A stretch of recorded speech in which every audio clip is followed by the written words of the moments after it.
The prairie wind howled that night like it carried the ghosts of every lost soul west of the Rio Grande. The moon hung low, sickly pale, as if even it didn't dare shine on what was about to happen in the Apache camp. Inside a circle of firelight, an old warrior named Hoska stood with trembling hands. His daughter, Ayanna, knelt before him, her white eyes milky and still, her long black hair tangled with desert dust. She had been blind since she was 8, when a fever burned her sight away. Yet even without her vision, she'd learned to move like wind through grass, quiet, graceful, and proud. But tonight, pride would not save her. "Father," she whispered, her voice trembling, "please don't make me." Hoska's voice was rough, almost breaking. "You will marry him, Ayanna. The cowboy saved our tribe from dying of thirst. We owe him our lives. You will repay the debt." Across the fire stood the man, Colt Ryder, a tall cowboy with eyes the color of a dying storm. His jaw was hard, his hat shadowing the expression beneath.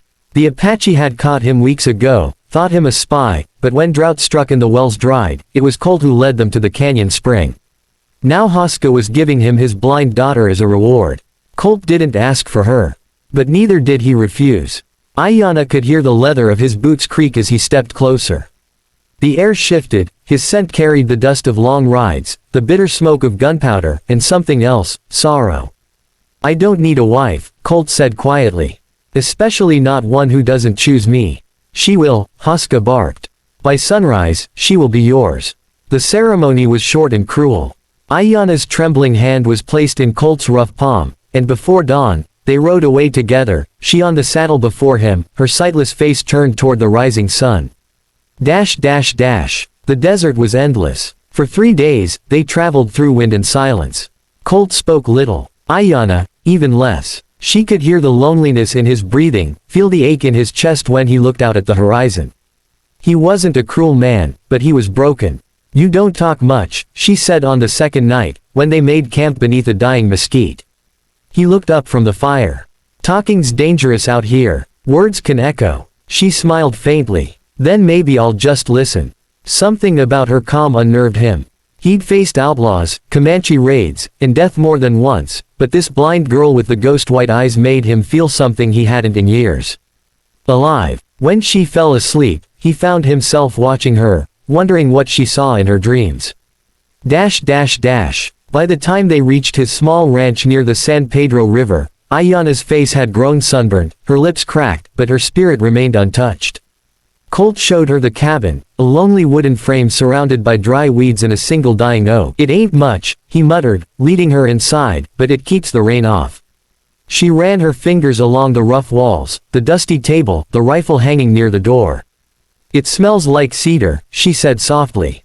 "And gun oil." He blinked. "You can tell that." "I can tell everything," she said. That night, thunder rolled over the plains. Colt sat by the window, staring into the dark. Ayanna sat near the fire, humming an old Apache lullaby. He wanted to ask her how she could sing in a life so cruelly stolen from her sight. But before he could speak, lightning split the sky, and in that flash, he saw her face turn toward him. Even blind, she seemed to see him. Weeks passed. Ayanna learned the rhythm of the ranch by touch and sound. She fed the chickens, fetched water, even mended Colt's torn shirts. He watched her silently, the guilt in his heart growing heavier each day. One evening, he came in from the stables, covered in dust. She was sitting near the doorway, braiding thin strands of horsehair. "I'm gonna take you back," he said suddenly. "Back to your people." She froze. "Why? You don't belong here," he said. "You deserve better than a life with me." Her blind eyes turned toward him. "And what life would that be, Colt Ryder? Among people who traded me like a debt." He didn't answer. "Maybe I belong here," she said softly. "Maybe you do too." He turned away, jaw tightening. "You don't know what I've done." Her voice came quiet, steady. "Then tell me." He looked at her then, the white eyes, the calm face, and something in him cracked open.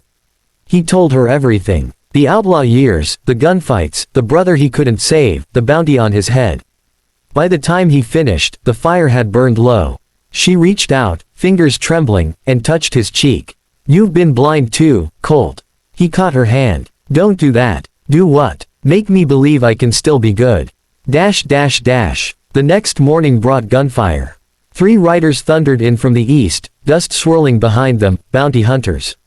Colt grabbed his rifle. "Stay inside," he shouted. Ayanna's heart pounded as the men surrounded the cabin. "Rider," one yelled, "we know you're in there. 5,000 for your head, dead or alive." Colt fired through the window, dropping one instantly. The others ducked behind their horses. Ayanna crawled toward him, her hands shaking. "Colt, there's another behind the barn." He stared at her. "How do you?" "I can hear him loading," she said. He fired again, and another fell. But then, a gunshot split the air. Colt stumbled back, clutching his side. Blood poured between his fingers. "No!" Ayanna screamed, dragging him to the floor. Outside, the last bounty hunter shouted, "Come out, cowboy! Or I'll burn you both out." Colt groaned, reaching for his rifle. "Get away from the window." But Ayanna was already moving. She grabbed his revolver, crawled toward the door, and pressed her ear against it. The sound of boots crunching gravel grew closer, slow, deliberate.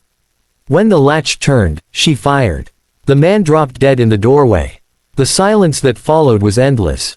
Colt stared at her in disbelief. You shot him." Her hands shook, smoke curling from the barrel. "I heard where he was breathing." Then she collapsed beside him. By the time the storm cleared, Colt was fading fast. His blood soaked her dress, but she refused to leave him. "Don't die," she whispered. "Not after I finally saw you." He smiled weakly. "You can't see me, Ayanna." She shook her head. "Not with my eyes." Then she leaned down and pressed her lips to his forehead. Something in that moment changed everything. The sky outside cracked with lightning, and in the flash, her pupils flickered. When dawn came, Colt's breathing steadied. He was pale but alive. Ayanna sat beside him, staring at the first light through the window. For the first time in years, she could see, faint shapes, blurred colors, the rising sun glowing like fire. She gasped, tears falling. He stirred. "What's wrong?" Her trembling fingers touched his face. "I can see you." He froze. Your eyes. They burn," she whispered, laughing through her tears. "But I can see you." He pulled her into his arms, too weak to stand but strong enough to hold her. Outside, the sun climbed higher, spilling gold over the desert that had once been nothing but death and dust. She turned her face toward the light. "When I opened my eyes," she said softly, "I wanted to see the man who gave me back my life." He brushed her hair from her face. "And now that you have." She smiled through her tears. "I'm never closing them again." Weeks later, travelers passing through the San Pedro Valley spoke of a cowboy and a young Apache woman living alone on a small ranch. They said she walked the land barefoot at dawn, eyes open to the sky, guiding the man beside her by hand though he could see perfectly well. They said sometimes, if you listened close, you could hear her laughter echo through the canyons, like the sound of rain after years of drought. And those who heard it swore the desert never looked the same again.